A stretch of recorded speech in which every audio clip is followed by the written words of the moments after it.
La manière de réagir face à Ibn Chattenio, qui représente la France en tant que gouverneur de l'Algérie, et le fait qu'il soit hué par le grand colonna, n'est ni plus ni moins que la manière du colonna d'expliquer qu'elle ne veut pas, à aucun moment, ni de réforme, ni être représentée d'ailleurs par un gouverneur d'origine socialiste, SFIO à l'époque, ni même d'imaginer qu'on ne va pas revenir à la situation de l'entre-deux-guerres où ce grand colonna avait tout pouvoir en Algérie.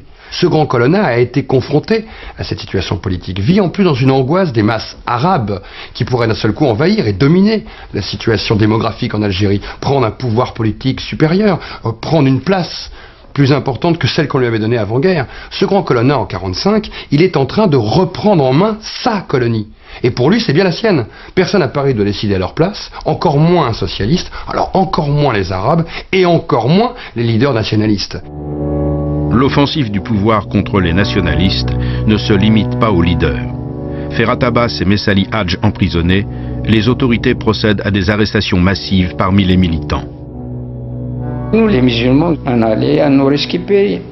Et là où ça devenait très difficile, où léger le plus, c'est entre 2 heures et 6 heures.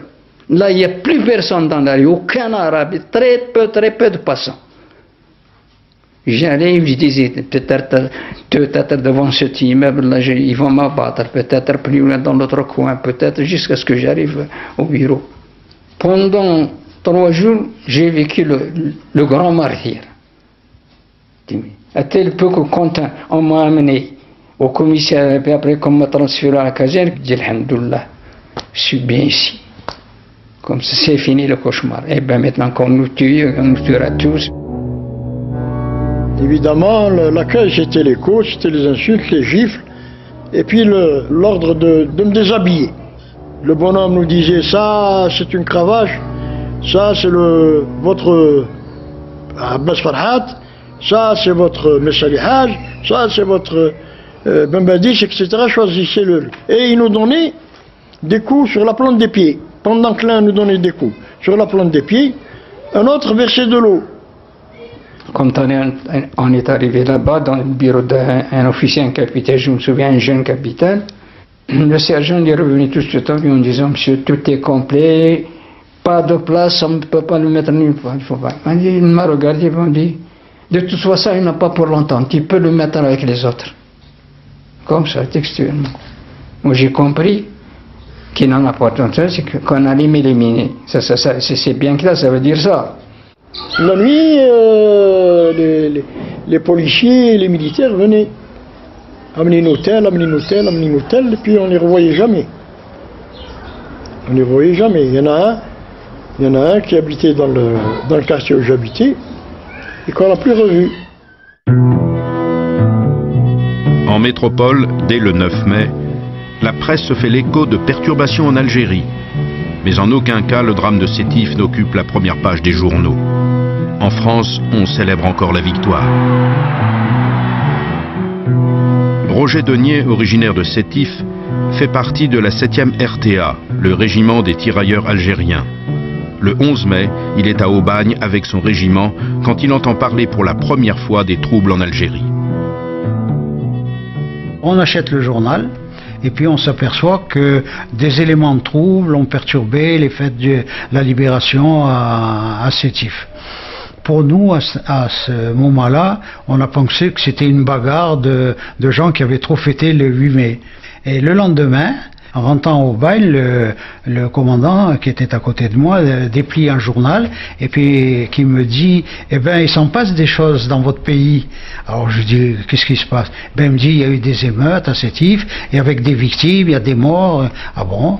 Et il dit « Parmi les premières victimes, le maire, un juge de paix et le secrétaire de la section du Parti communiste. » Je donne un coup de frein à la voiture et je me gare, je dis faites voir le journal et il me dit qu'est-ce qui se passe? Ben je dis le secrétaire du Parti communiste, c'est mon père.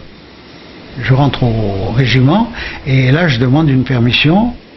À peine arrivé sur le quai d'Alger, je prends le train en direction de Sétif et le train était convoyé par des Sénégalais qui étaient à chaque porte armés, à chaque porte de wagon.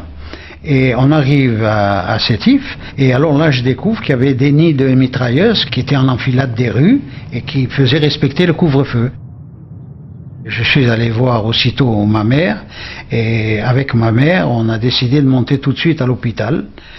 Et en montant à l'hôpital, j'ai trouvé mon père sur son lit de souffrance là, et il était méconnaissable. Albert Denier était un Européen modéré, très respecté à Sétif par les deux communautés. Dans la folie de la manifestation du 8 mai, il a eu les mains broyées par des manifestants. Cette photo a été prise par l'armée.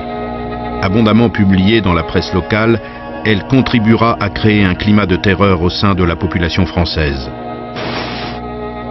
Dans les colonnes des journaux, si on ne mentionne pas les morts algériens, on énumère les victimes françaises et on dénonce en boucle la barbarie des émeutiers.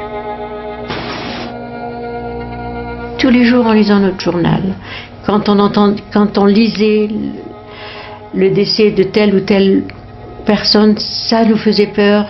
Et on se disait, mon Dieu, quand est-ce que ça va nous arriver à nous? Et ça envenimait, ça entretenait notre psychose et on avait peur. Et c'était terrible. Il y a des gens qui ne sont plus jamais sortis, qui n'osaient plus descendre des escaliers, qui ne voulaient pas aller à l'extérieur, tant la peur était grande. On se demandait, nous, les petits gens, on se demandait ce qui nous était arrivé. Parce qu'on ne comprenait pas la chose. À l'extérieur de l'Algérie, on continue à ignorer l'ampleur de la répression. Landrum Bolling, reporter de guerre américain, est le premier journaliste étranger à se rendre sur le terrain. À la toute fin de la guerre, j'étais à Rome et j'ai reçu un télégramme de mon rédacteur en chef à New York m'ordonnant d'aller immédiatement à Alger pour voir si je pouvais essayer de déterrer une histoire que les Français essayaient de cacher. Quand je suis arrivé à Alger, les autorités françaises ne m'ont rien dit.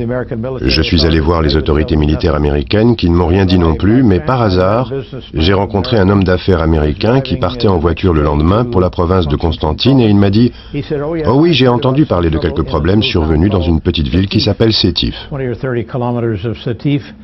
À une vingtaine ou une trentaine de kilomètres de Sétif, j'ai commencé à voir des villages qui venaient tout juste d'être brûlés. Des troupes sénégalaises gardaient ces villages.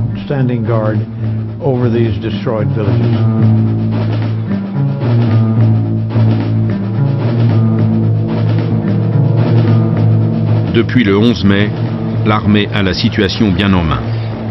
Il n'y a plus de morts européens dans le Constantinois, pourtant la répression continue.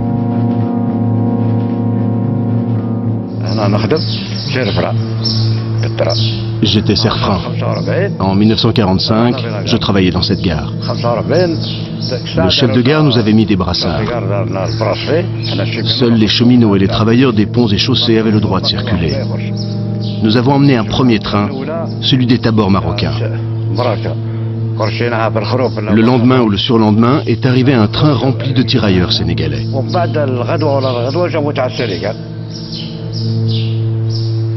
Ils ont fait partir un train de Constantine, un train à wagon plat sur lequel était installé un fusil mitrailleur.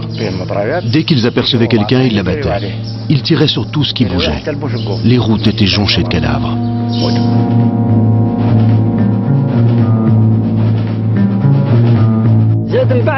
Après, les tabords marocains sont arrivés.